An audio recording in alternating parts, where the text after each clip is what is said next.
I had my resignation letter printed and signed, tucked inside my jacket pocket. I was ready to leave. But before I could speak, my manager fired me to save a few bucks. He handed me a check to leave a job I was already quitting, and in his haste, he handed me the keys to his destruction. Before this story continues, tell me where are you watching from today, and what's the temperature? You won't believe how a single signature cost this arrogant manager his entire career. Let's get into it. The blue light of the monitors was the only thing keeping me awake. It was 11:45 p.m. on a Tuesday, and the rest of the office floor was pitch black. The cleaning crew had come and gone hours ago, their vacuum cleaners humming a rhythm that usually signaled it was time to go home. But I was still here, staring at lines of code that looked more like a tangled ball of yarn than a software infrastructure. I rubbed my eyes, feeling the grit of exhaustion under my eyelids. My name is Dylan Williams.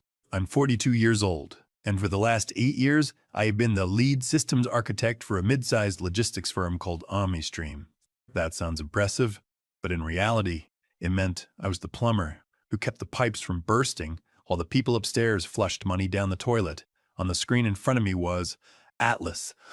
That was my baby. It was a proprietary routing algorithm I had built from scratch 5 years ago. It optimized delivery routes for our fleet of 300 trucks, saving the company roughly $2 million a year in fuel and overtime.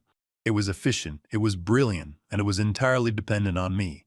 I took a sip of lukewarm coffee from a mug that said World's Okayest Data Gift from my daughter Sophie 3 years ago. The coffee tasted like battery acid, but I needed the caffeine to finish the documentation. Just one more night, Dylan, I whispered to myself. One more night of this, and then you're free. I wasn't just fixing bugs, I was cleaning up my desk. Earlier that afternoon, I had received a phone call from a recruiter I had been talking to for months. A competitor, a tech-forward firm that actually respected its engineers, had finally sent over the official offer letter. The salary was 30% higher, full benefits, 6 weeks of vacation, and most importantly, a team. I wouldn't be the lone wolf keeping the lights on anymore. I had printed the offer letter at home, signed it, and scanned it back. Then, I had typed up my resignation letter. It was short, professional, and entirely devoid of the anger I actually felt. I didn't mention the unpaid overtime. I didn't mention the time I missed Sophie's soccer championship because the server crashed. I just thanked them for the opportunities and gave my 2 weeks' notice. I looked around the empty office. It was a sea of gray cubicles. In the corner office with the glass walls, the lights were off. That belonged to James Davis. James was new. He'd been brought in 6 months ago as the VP of Operations, a title that apparently meant his job was to walk around in $3,000 suits and ask why things weren't cheaper. He was 30 years old, had an MBA from a school his father probably donated a library to, and he looked at me like I was office furniture. To James, I was a cost center. I was a relic. He didn't understand that without me, Atlas didn't run. He didn't understand that if Atlas didn't run, the trucks didn't move. I saved the file, closed the terminal, and stood up. My back cracked in 3 places. I grabbed my jacket from the back of the chair. Tomorrow, I said to the empty room. Tomorrow, I handed in. I walked to the elevator, the resignation letter burning a hole in my mind. I felt a sense of peace I hadn't felt in a decade. I was finally taking control. I had no idea that James Davis had been planning to take control first. The alarm went off at 6:30 a.m., but I was already awake. I was staring at the ceiling, rehearsing what I was going to say. James, do you have a minute? I need to discuss my future with the company. No, too weak. James, here is my notice. My last day will be the 24th. Better, direct, professional. I rolled out of bed, careful not to wake my wife, Sarah. She shifted under the duvet, mumbling something about the cat. I kissed her forehead and went to the kitchen. As the coffee brewed fresh, hot, actual coffee, not the sludge from the office, I patted the breast pocket of my suit jacket. The envelope was there. The crisp white paper inside felt like a shield. For the first time in years, I didn't dread the drive to work. I put on my favorite playlist, some classic rock that usually annoyed me in traffic, and hummed along. The sun was shining. The sky was a brilliant cloudless blue. Even the freeway, usually a parking lot of misery at 7:45 a.m., seemed to be moving smoothly. I pulled into the OmniStream parking garage at 8:15 a.m. I parked in my usual spot, right next to a concrete pillar that had permanent yellow scrape mark on it. I turned off the engine and sat there for a moment, gripping the steering wheel. "This is it," I said. "The last time I park here as a trapped man." I grabbed my bag and walked toward the elevator. I saw colleagues walking in, people I had known for years. There was Linda from accounting, who always brought donuts on Fridays. There was Mike from sales, who was loud but harmless. I nodded to them, feeling a strange sense of detachment. I knew something they didn't. I was a ghost walking among them. I reached my floor and badged in. The reader beeped green, a sound that usually signaled the start of a headache. Today, it sounded like a victory bell. I walked to my desk, set down my bag, and unlocked my computer. I checked my email. Nothing urgent. No server alerts. Atlas was humming along perfectly, processing the morning's shipment data. I looked at the clock. 8:55 a.m. James usually rolled in around 9:30, grabbed an espresso, and then spent an hour strategizing with his door closed. I decided I would do it at 10:00 a.m. That gave me an hour to organize my personal files and make sure I hadn't left anything sensitive on the local drive. I was deleting a folder of old family photos I'd used as screensavers when my desk phone rang. The display read James Davis Internal. I frowned. It was 9:10 a.m. He was early. "This is Dylan," I answered. "Dylan." James's voice was smooth, almost too cheerful. It had that polished, fake warmth that politicians used. "Can you come to my office? Now, please." "Sure," I said, my heart rate spiking slightly. "I'll be right there." "Great. And Dylan?" "Yes, bring your laptop and your badge." The line went dead. I stared at the receiver. "Bring your badge?" There's only one reason a manager asks you to bring your badge to a meeting on a Wednesday morning. My hand instinctively went to my jacket pocket. I felt the envelope containing my resignation letter. I paused. If he was doing what I thought he was doing, this changed things. I stood up, unplugged my laptop, and grabbed my jacket. I didn't walk with the bounce and my step I had earlier. I walked with the slow, deliberate pace of a man walking into a trap. Or maybe a man realizing he didn't need to spring his own. James's office was designed to intimidate. It was a glass box in the corner of the floor, providing him a panoramic view of the worker bees, as I had once heard him call us. The furniture was sleek, modern, and uncomfortable. When I arrived at the door, the blinds were drawn. That was the second sign. I knocked once and opened the door. James was sitting behind his massive oak desk. He was wearing a navy suit that fit him perfectly, his hair gelled back in a style that screamed magazine cover. But he wasn't alone. Sitting in one of the guest chairs was Karen, the HR director. Karen was a nice woman usually. She had pictures of her golden retrievers all over her cubicle. But right now, she wasn't looking at me. She was staring intently at a folder in her lap, her face pale. "Have a seat, Dylan," James said, gesturing to the empty chair. He didn't stand up. He didn't offer a handshake. I sat down, placing my laptop on the edge of his desk. I kept my hand in my lap, inches from the pocket where my resignation letter sat.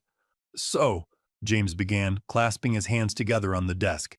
He smiled, but it didn't reach his eyes. His eyes were cold, calculating. "We have some business to discuss." "Okay," I said, keeping my voice neutral. "As you know, OmniStream is going through a period of optimization," James said, rolling the word around in his mouth like it was a fine wine. "We've been reviewing our operational costs, specifically in the IT department." I nodded slowly. "I see. We've decided to move in a different strategic direction," he continued. "We're pivoting to a cloud-based, managed service provider for our routing needs. It's cheaper, more scalable, and frankly more modern." I almost laughed. I knew the provider he was talking about. I had vetted them 2 years ago. Their system was a generic, out-of-the-box solution that couldn't handle the complex multivariable logistics we dealt with. It would crash within a week. But I didn't say that. I just waited. "Because of this restructuring," James said, leaning forward, "your position is being eliminated, effective immediately." He paused, waiting for me to panic, waiting for me to beg. I looked at Karen. She finally looked up, her eyes apologetic. "I'm sorry, Dylan," she whispered. I looked back at James. He looked triumphant. He looked like a man who had just cut a line item from a spreadsheet and was already calculating his bonus. "I see," I said again. My fingers brushed the envelope in my pocket. I could pull it out right now. I could slam it on the table and say, "You can't fire me, I quit." It would be satisfying. It would be a moment of pride. But then James pushed a thick document across the desk toward me. "Because you've been with us for 8 years," James said, his voice dripping with false generosity. "And because we want this transition to be smooth, we are offering a very generous severance package. 6 months of full pay, plus a lump sum of $40,000 if you sign the exit agreement today." My hand froze on the envelope. 6 months pay, plus 40 grand. If I quit, I got nothing. Zero. Just my paid time off. If I let him fire me, I walked away with nearly a year's salary in my pocket. I looked at the document. It was thick. "However," James added, his tone sharpening, "this offer is only valid if you sign now. If you walk out that door without signing, the package is off the table and we revert to the standard 2-week severance." He was trying to pressure me. He was trying to bully me. He thought I was desperate. I slowly moved my hand away from my pocket. I leaned back in the chair. "6 months?" I asked, feigning shock. "And the 40,000, James emphasized. "It's a lot of money, Dylan. Take it. Go take a vacation. Learn a new hobby." He thought he was winning. He thought he was crushing me. I looked at the stack of papers. "Do you mind if I read it?" James checked his watch. "You have 10 minutes. I have a lunch reservation." I reached for the pen. The air in the office felt recycled, stale, and charged with an artificial urgency that James was manufacturing. He tapped his pen against the polished oak of his desktop. Tap, tap, a rhythmic demand for me to hurry up and sign my life away. I looked down at the document. It was titled "Voluntary Separation and General Release of Claims." The formatting was messy. The font size shifted from 12-point to 10-point halfway down the first page, and the margins were uneven. It didn't look like something generated by our legal department downtown. It looked like something pulled out of a dusty filing cabinet or downloaded from a generic legal template site. "Is there a problem?" James asked, checking his watch again. "It's a standard agreement, Dylan. Boilerplate. We use it for all legacy transitions." "Just reading the terms, James," I said, keeping my voice steady. I scanned the paragraphs. The severance amount was there. 6 months base salary, payable in bi-weekly installments. The lump sum was there, $40,000, payable upon execution of this agreement. My eyes flicked to the non-compete section. It was surprisingly weak. It only restricted me from working for direct competitors in the logistics hauling sector within a 50-mile radius. The new job I had accepted, the one sitting in my signed offer letter in my pocket, was a tech firm that specialized in predictive analytics for shipping. Legally, they weren't a hauler. I was in the clear. I turned the page. Paragraph 14. Intellectual property and proprietary rights. This was usually the section where the company claimed ownership of your soul, your thoughts, and anything you doodled on a napkin for the next year. I braced myself for the shackles, but as I read it, I frowned slightly. The language was archaic. It referenced the employee's physical inventions and hard copy schematics. It didn't mention code, algorithms, or cloud-based architecture. It looked like a contract written for a factory foreman in 1995, not a systems architect in the 21st century. "Whoa, James," I said, pointing to the bottom of page 3. "This date here, it says 2004. James snatched the paper back, glanced at it, and waved a dismissive hand. "Tipo, doesn't matter. The effective date is today. Look, Dylan, do you want the money or not? I have a board meeting to prep for. If you don't sign, I hand you the standard termination letter, and you walk out with 2 weeks' pay. Your choice." He was bluffing about the meeting. I knew his schedule. His calendar was public. He had a lunch reservation at a steakhouse, not a board meeting. He was pushing me because he wanted me gone before I could make a scene. He wanted the legacy problem solved so he could brag about cutting costs on his next quarterly report. I looked at Karen. She was staring at her shoes, refusing to make eye contact. She knew this was rushed. She knew it was sloppy, but she was terrified of James. I felt the weight of the resignation letter in my pocket. If I pulled it out, I would win the moral victory. I would wipe that smug look off his face. I would tell him, "You can't fire me." But moral victories don't pay off mortgages. $40,000 plus 6 months' salary did.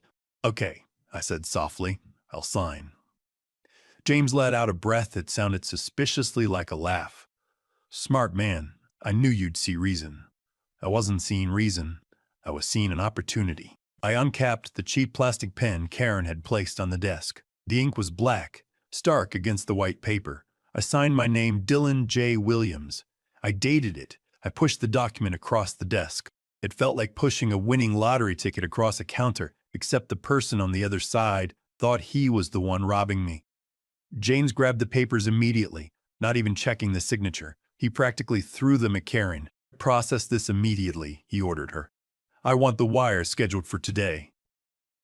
"Yes, Mr. Davis," Karen said, gathering the papers with trembling hands. She stood up and hurried out of the room, casting one last, pitying glance in my direction. James stood up and buttoned his suit jacket. He walked around the desk and stood over me. He was tall, but he slouched slightly, as if the weight of his own ego was too much to carry upright. "Well, Dylan," he said, extending a hand, "I'd say it's been a pleasure, but we both know this was overdue. The company is moving fast. We need agile thinkers, people who aren't stuck in the old ways." I was 2 inches taller than him, something I rarely used to my advantage.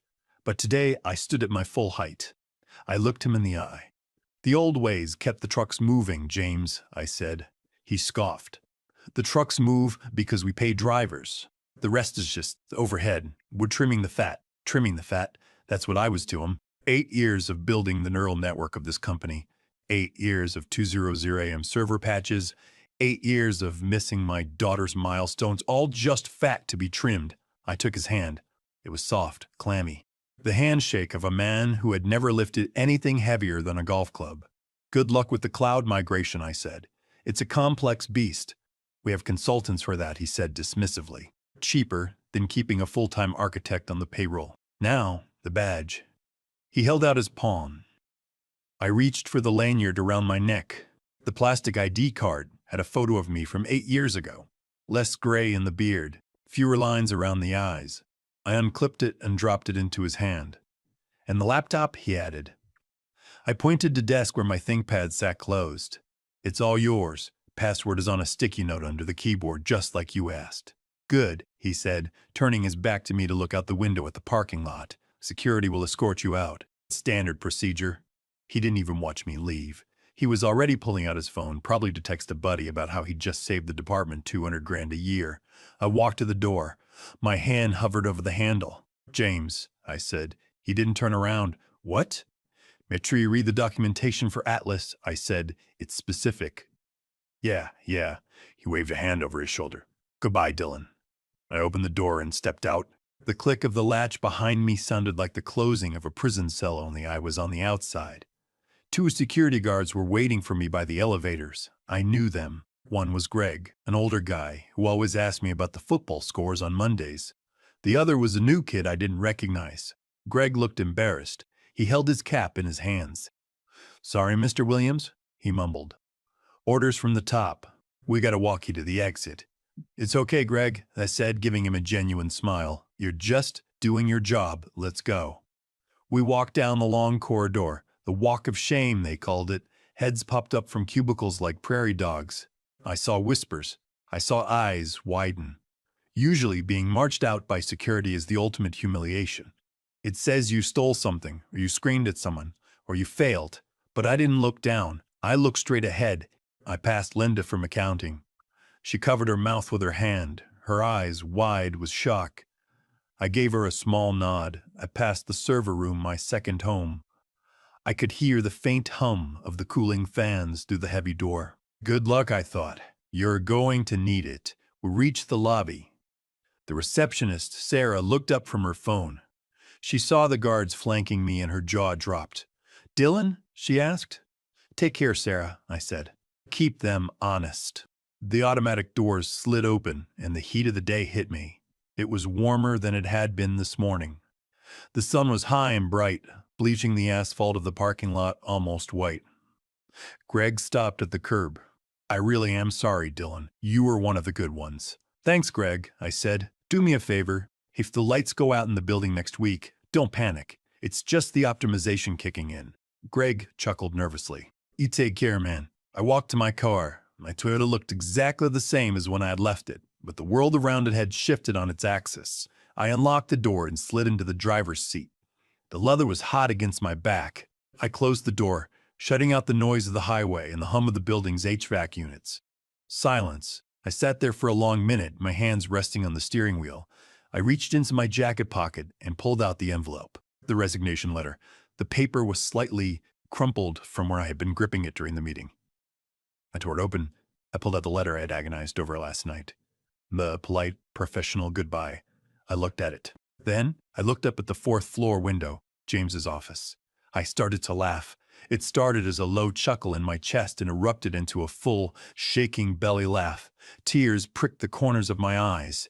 They paid me. They literally paid me $40,000 to leave a job I was 5 minutes away from quitting for free. I crumpled the resignation letter into a tight ball and tossed it into the passenger seat. I started the engine. The radio came on, resuming the classic rock song from this morning. Free Bird was playing. Of course it was. I put the car in reverse and backed out of the spot next to the concrete pillar with the yellow scrape. "Goodbye, OmniStream," I said.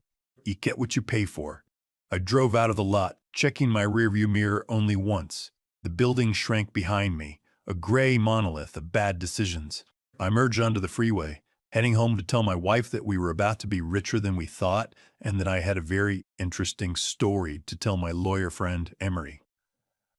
I didn't even wait to get home.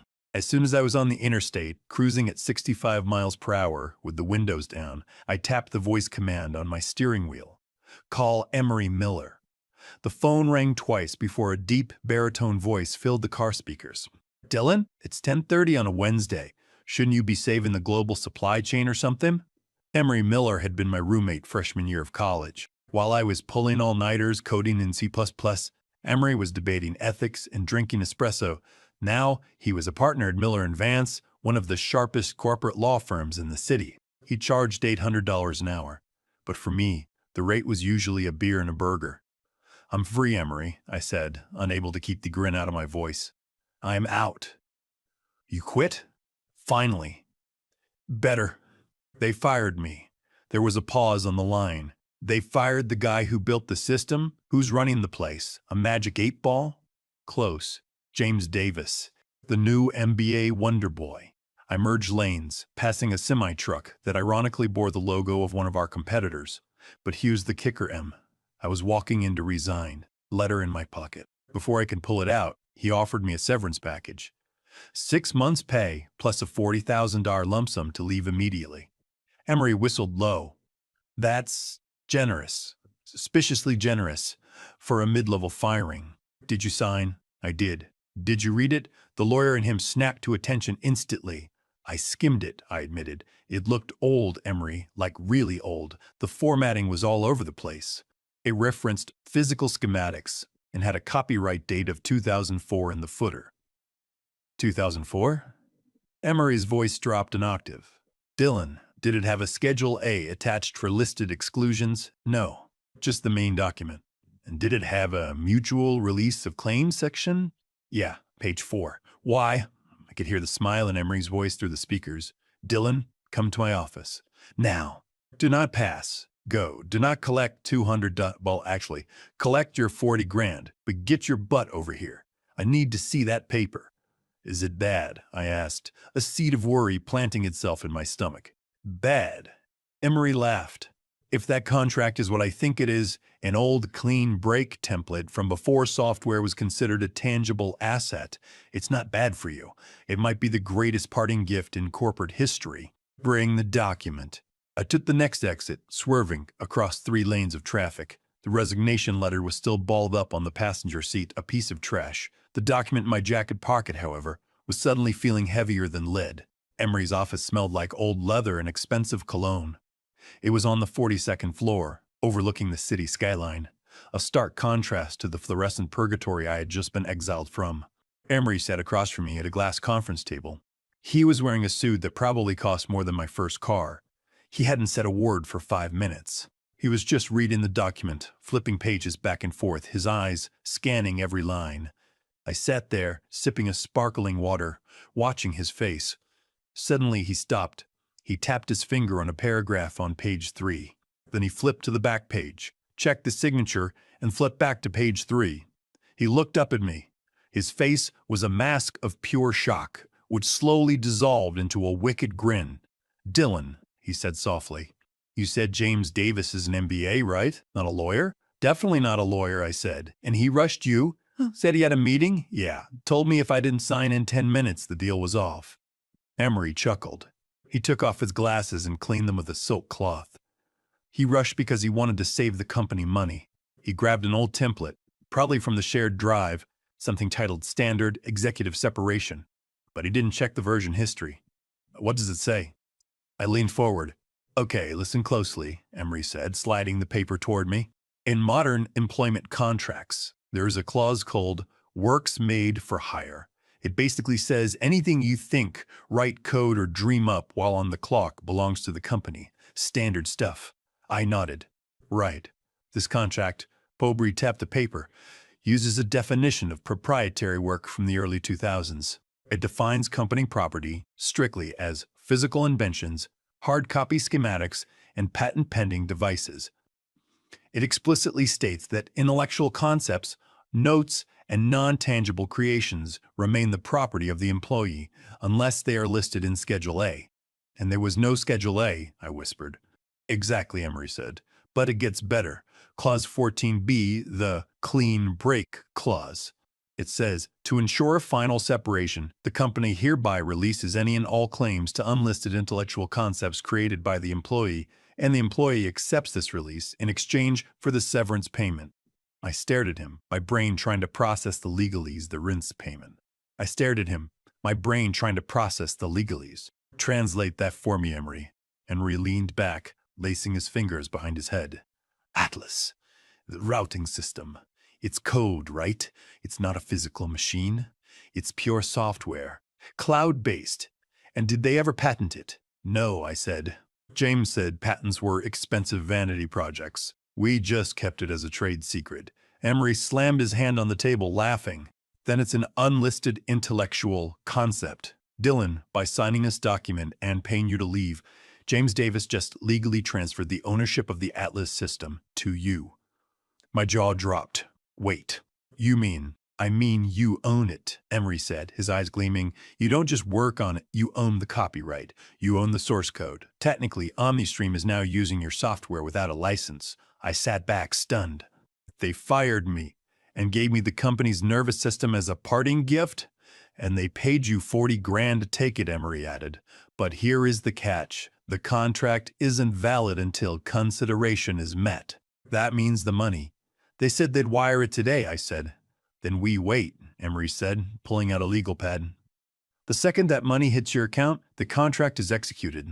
And the second that happens, James Davis has a very, very big problem. He picked up his pen. I'm going to draft a cease and desist notice. We won't send it yet. We'll wait for them to realize they can't log in. Or better yet, we'll wait for them to break it. I drove home in a daze. It felt like I was carrying a grenade in my pocket, but the pin hadn't been pulled yet. When I walked through the front door, my wife, Sarah, was in the kitchen chopping vegetables.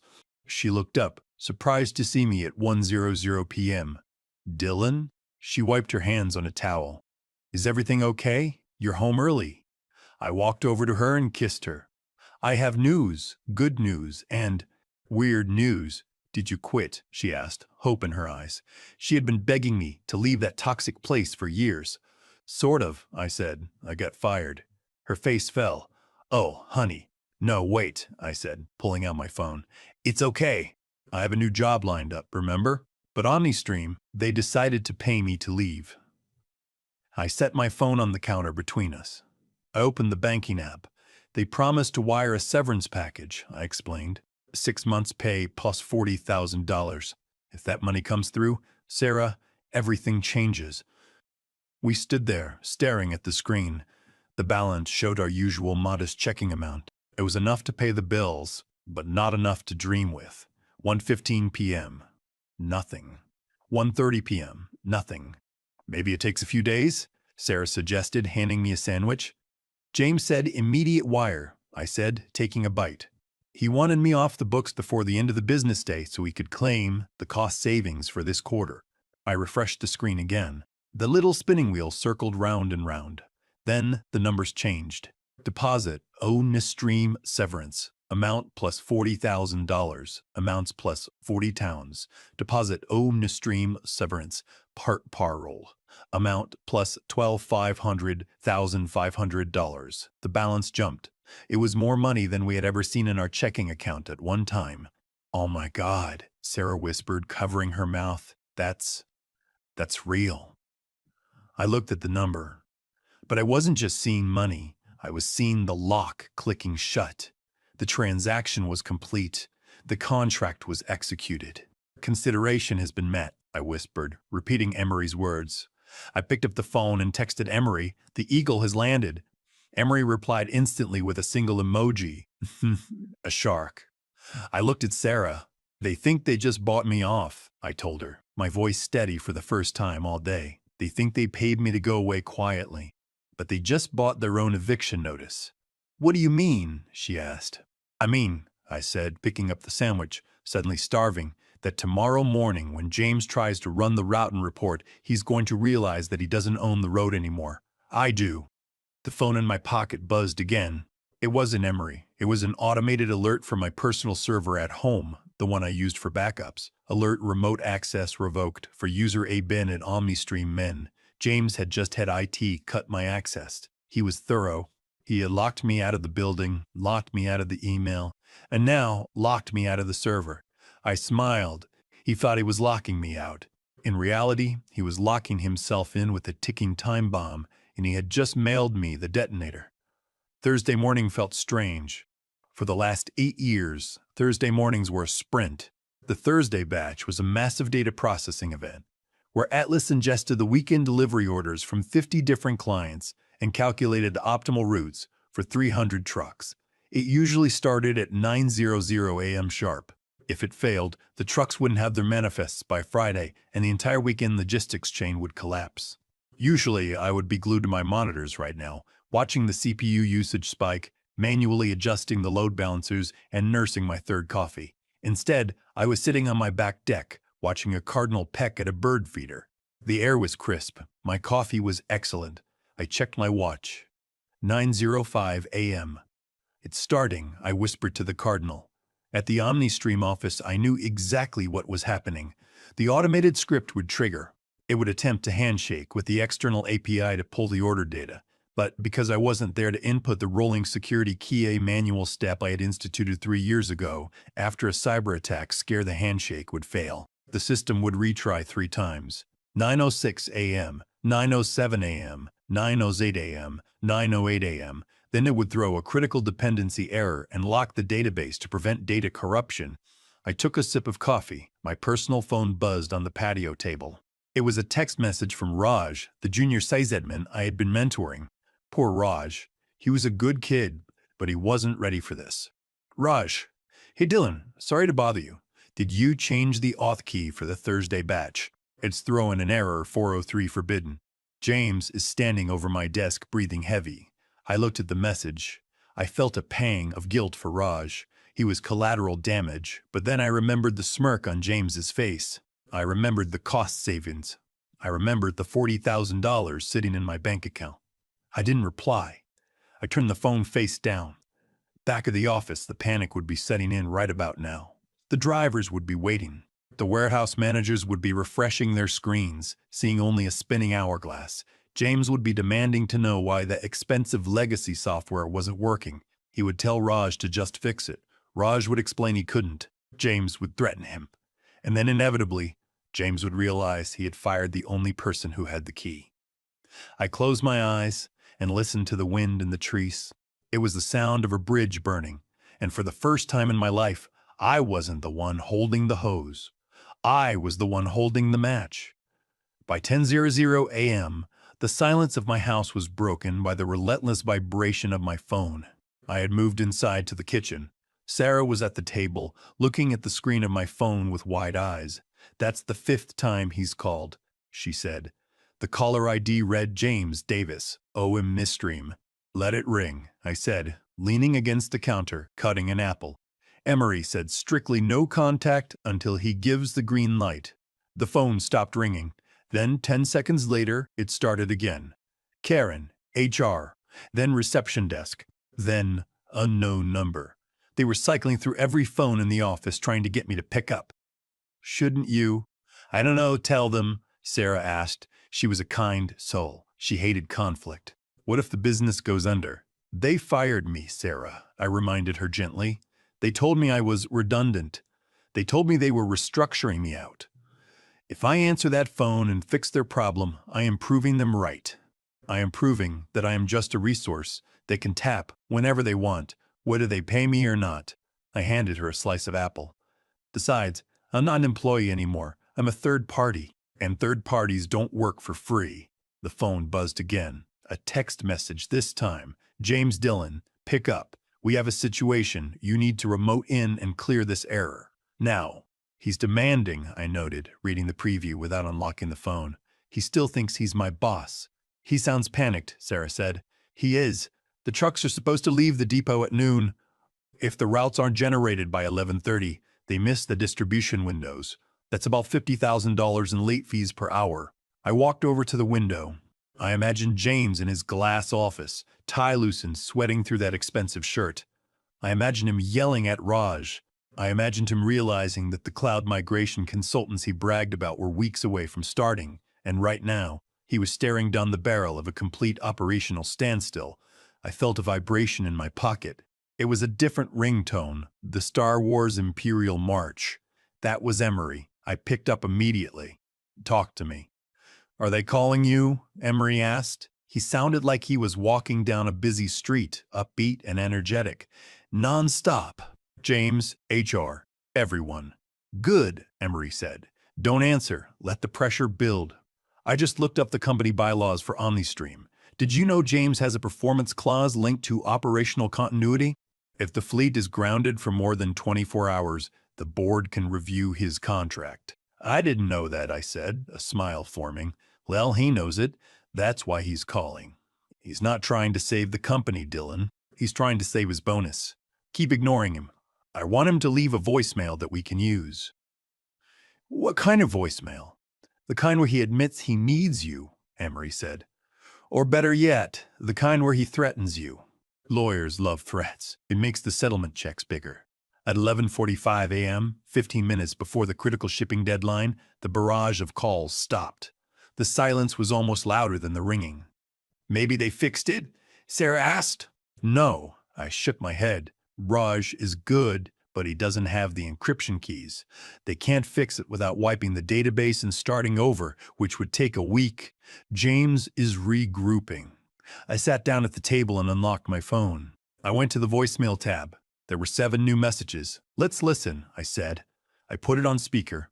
Voicemail 1, 9:45 a.m. Dillon, it's James. Look, we have a small glitch with the batch processing. Probably just a password thing you forgot to reset before you left. Call me back so we can clear this up. Thanks. Tone casual, annoyed. Like I had forgotten to return a stapler. Voicemail 2, 10:15 a.m. Dillon, James again. The system is locked. Raj says he can't bypass the off protocol. I need you to call me back immediately. This is affecting operations. Tone stern. The manager voice was coming out. Voicemail 3, 10:50 a.m. Dillon, pick up the phone. I know you're screening. Look, I authorized a generous severance for you. The least you can do is ensure a smooth handover. Call me. Now. Tone angry. Entitled. He brought up the money, thinking he owned me. Voicemail 4, 11:15 a.m. This is unbelievable. If you don't call me back in 5 minutes, I'm going to have legal look into your contract. You can't just sabotage the system and leave. That's corporate espionage, Dillon. Pick up. Tone desperate. Threatening. He was accusing me of sabotage for simply not being there to do the job he fired me from. Voicemail 5, 11:40 a.m. There was a long pause. I could hear heavy breathing. I could hear shouting in the background. Someone yelling about drivers walking off. Then, James's voice quiet and shaking. Dillon, the trucks aren't moving. We can't generate the manifests. I need the key.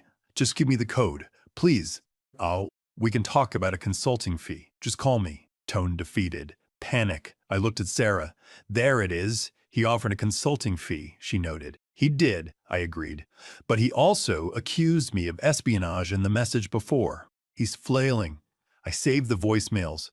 I exported them and emailed them to Emery. I typed a quick message to Emery. He accused me of sabotage, then begged for help.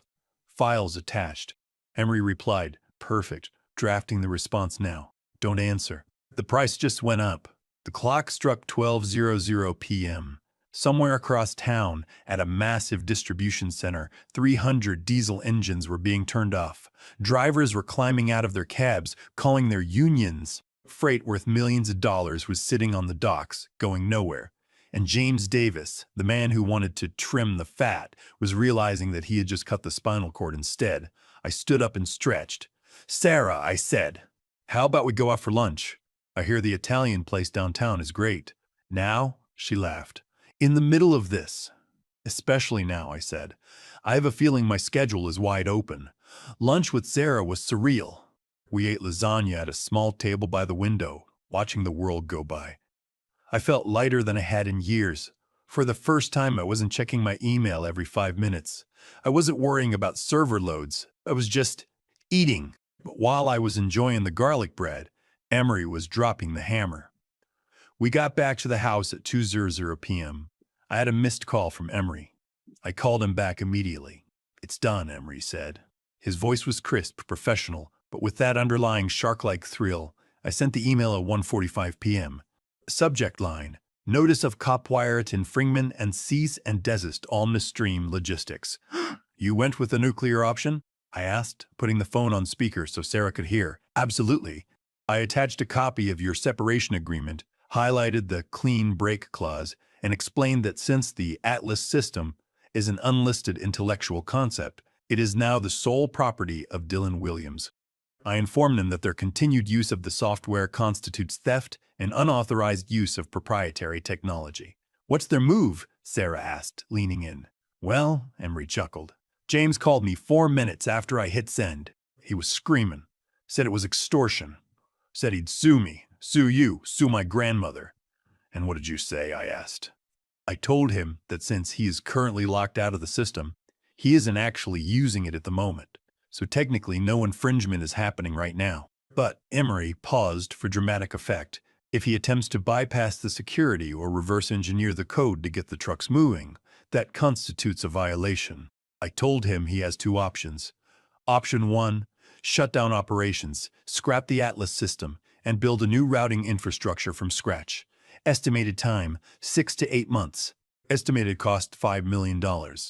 In option 2, I asked, already smiling, he hires the owner of the software to license it back to him. That's you. Did he agree?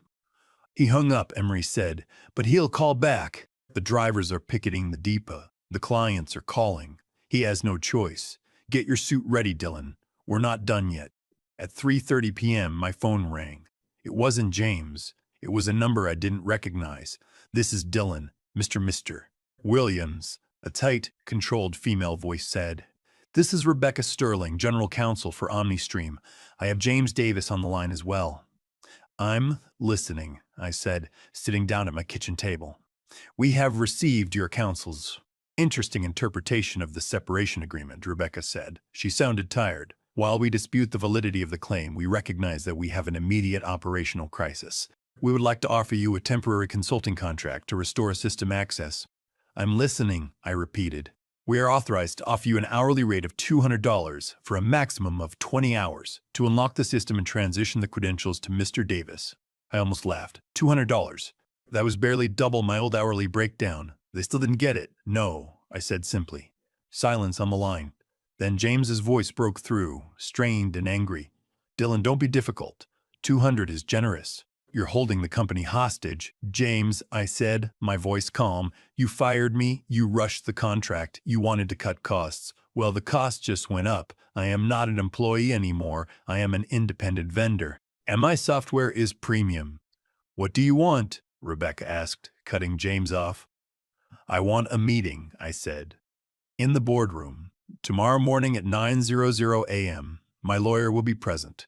We will discuss the licensing fees for my system. Until then, the trucks stay parked." "That is unacceptable," James started. "See you at 9, I said, and hung up. Thursday night was the longest night of James Davis's life, I imagine. For me, it was peaceful. I slept like a baby. But while I slept, the leak happened. OmniStream had a board of directors. Most of them were hands-off investors who just looked at the quarterly dividends. But the chairman, an old-school logistics tycoon named Arthur Vance, no relation to Emery's partner, was known for being ruthless about reputation. Emery, being the strategic genius he was, hadn't just sent the cease and desist to James and the general counsel. He had accidentally CC'd the board secretary. By Friday morning, the leak had sprung. I woke up to a text from a friend still inside the building, Linda, from accounting. Linda, OMG. Dylan, what did you do? The chairman is here. His helicopter landed on the roof an hour ago. James looks like he's going to vomit. Everyone is saying you own the company now. I showed the text to Sarah. It's happening. I put on my best suit, a charcoal gray one I usually save for weddings. I shaved. I polished my shoes. Emery picked me up in his town car at 8:30 a.m. He looked fresh, sharp, and ready for war. The chairman is there, I told him as I climbed in. Vance, Emery raised an eyebrow. Good, he's a shark, but he respects contracts. If James signed away the IP, Vance will eat him alive for the incompetence, not you for the leverage. We drove to the OmniStream building. The parking lot was full, but the loading docks were eerily empty. No trucks moving, no diesel engines idling. Just a line of drivers standing by the fence, smoking cigarettes and looking angry. When they saw me get out of the car, one of the senior drivers, a guy named Big Al, recognized me. "Hey, it's Dylan," Al shouted. "Hey, tech wizard, fix this mess so we can get paid." I waved at him. "Working on it, Al?" We walked into the lobby. The atmosphere was different today. Yesterday, I was the pariah being escorted out by security. Today, the security guard, Greg, rushed to open the door for me. "Mr. Williams," Greg nodded, looking nervous. They're expecting you in the executive boardroom." "Thanks, Greg," I said. We took the elevator to the top floor, the floor above James's office. This was the real power center. The hallway was lined with mahogany and oil paintings of ships and trucks. Rebecca Sterling was waiting for us outside the double doors. She looked like she hadn't slept. "Mr. Williams." "Mr. Miller," she nodded to Emery. "Before we go in, I want to state that we view this as a hostile action. We view it as a business transaction," Emery said smoothly. "Shall we?" She opened the doors. The boardroom was freezing. The air conditioning was cranked up high, or maybe it was just the icy tension in the room. At the head of the table sat Arthur Vance. He was 70 years old, with white hair and eyes like flint. He was reading a file, my file. To his right sat James Davis. James looked diminished. His tie was crooked. His eyes were bloodshot. He wouldn't look at me. To his left was the CFO and another board member I didn't recognize. "Sit," Vance barked, not looking up. Emery and I sat at the opposite end of the table. Vance closed the file and looked at James. "So, let me get this straight. To save $40,000 a year in salary, you fired the architect of our entire logistics network?" "We were restructuring," James mumbled. "It was a strategic decision to pivot to end," Vance interrupted, his voice rising. "In your haste to push him out the door, you used a 20-year-old contract template that effectively gave him the keys to the kingdom. It was a clerical error," James pleaded. "Legal should have caught it." "You gave legal 10 minutes. Rebecca snapped from the side of the room. "You bypassed review to get the wire set before 5:00 p.m. Vance turned his gaze to me. It was like being stared down by a lion. "Mr. Cond." "Williams," Vance said. "You've caused us a great deal of trouble." "With respect, sir," I said, keeping my voice steady. "I didn't cause this. I was ready to resign. I had my letter in my pocket. James fired me. He wrote the contract. He signed it. I just accepted the deal he offered." Vance looked at me for a long moment. Then the corner of his mouth twitched. "Fair point," he grunted. "You beat him, plain and simple." He turned to Emery. "So, what's the ransom? We need the trucks moving. The fleet is grounded. We're losing 50 grand an hour. How much to unlock the system?" Emery opened his briefcase and slid a single sheet of paper across the polished wood table. "We aren't asking for a ransom," Emery said. "We are proposing a licensing agreement. Since Mr. Williams owns the IP, OmniStream will lease the Atlas software from him." James reached for the paper, but Vance slapped his hand down on it. Vance read it. His eyebrows shot up. "A monthly retainer?" Vance asked. $10,000 a month, Emery stated. plus a one-time consulting fee of $50,000 to restore access today and train a replacement team over the next 3 months.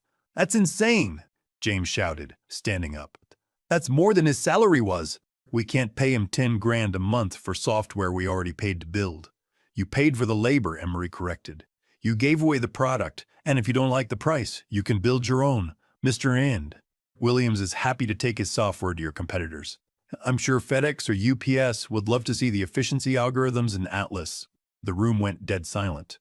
The threat of going to a competitor was the kill shot. Vance looked at James, who was standing there shaking, his face a mask of panic. Sit down, James, Vance said quietly. James sank into his chair. Vance looked at me. If we agree to this, can you get the trucks moving in an hour? I can get them moving in 10 minutes, I said. I just need a laptop. Vance pulled a fountain pen from his pocket.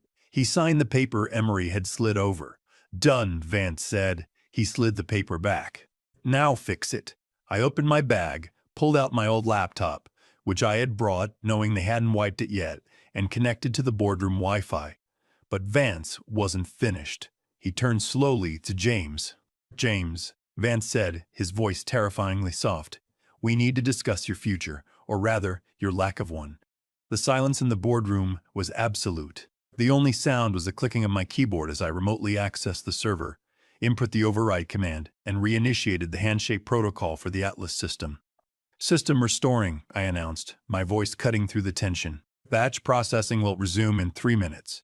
The trucks will have their manifest by 10:15. Vance nodded once. He didn't look relieved. He looked like a man who had just cleaned up a mess he shouldn't have had to deal with.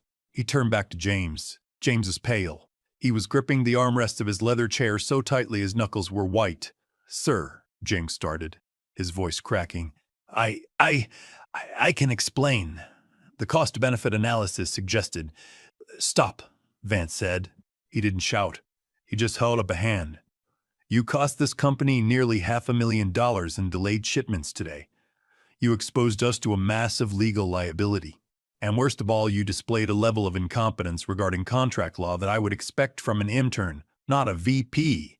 I was trying to save money, James whispered. You tried to save pennies and you burned dollars, Vance said coldly. And you did it with arrogance. You treated a key asset, Mr. Williams, here, like disposable trash, and because of that, he beat you. Vance looked at the general counsel. Rebecca, prepare a termination letter for Mr. Davis. Effective immediately.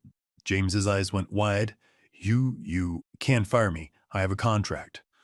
Your contract has a performance clause, Rebecca said, not looking up from her notes.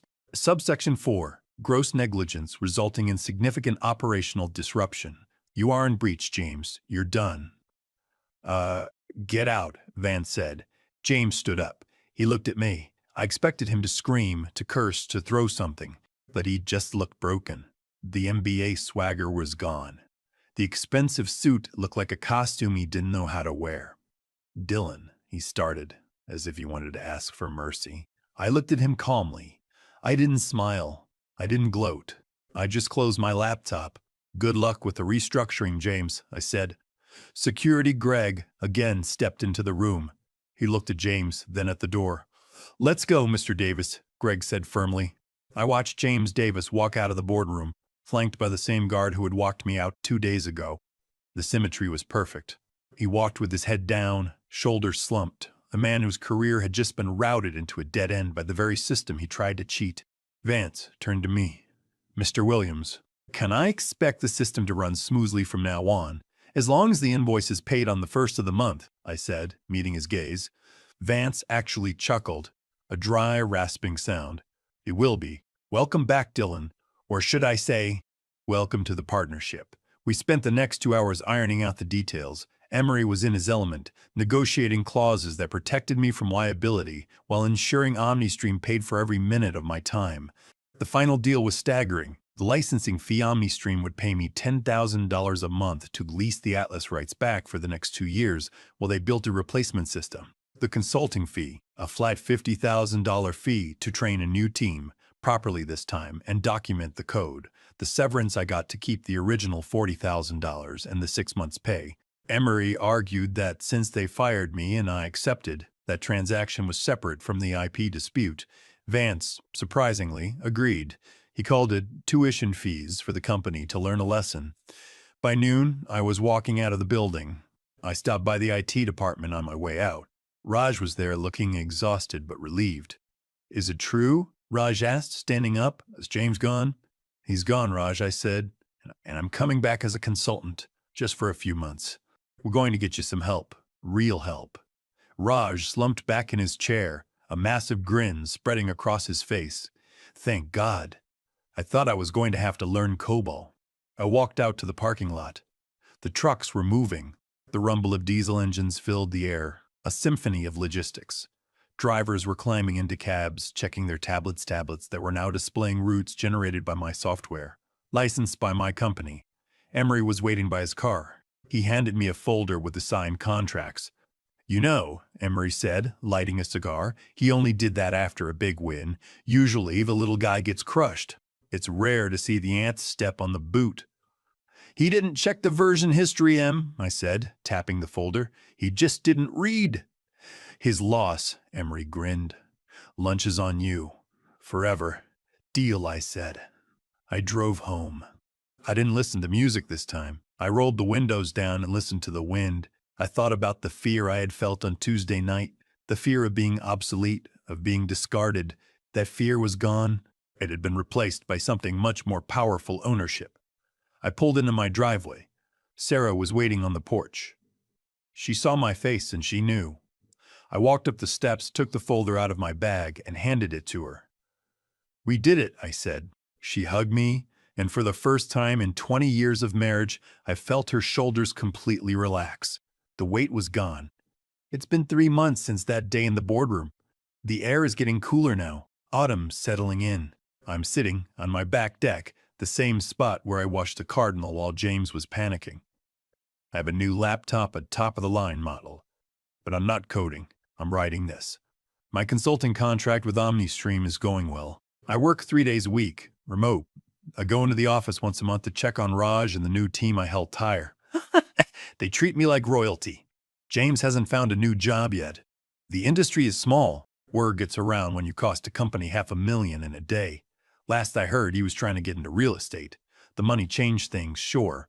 We paid off the mortgage. We started a college fund for Sophie that actually looks like it will cover tuition. But the biggest change wasn't the bank balance. It was the realization that loyalty is a two-way street, and if the traffic is only coming one way, you need to get off the road. I want to leave you with this, because if you're listening to my story, you might be in the same boat I was. You might be the legacy employee, the one who knows where all the bodies are buried, the one they take for granted. The mistake I made, I confused my value with their gratitude. I thought that because I worked hard, because I built the system, they would protect me. I was wrong. To a corporation, you are a line item. If they can delete you to make a number turn green, they will. The lesson I learned: read everything. If James had read that contract, I would be unemployed right now. If I hadn't read it and called Emery, I would be unemployed right now. The devil is in the details, but so is the salvation. Never sign anything when you are emotional, and never assume the person across the desk is smarter than you just because they have a nicer suit. My advice to you: own your skills. If you build something, know who owns it. Keep your documentation. Build a go-to-hell fund. That severance package was my safety net, but you should have your own. Having money in the bank gives you the power to say no. Don't be afraid to walk. I was ready to quit, and that mindset saved me. If you are willing to walk away, you have all the power. If you are desperate to stay, they own you. James Davis tried to treat me like a glitch in the system. He didn't realize I was the operating system, and now the system works for me.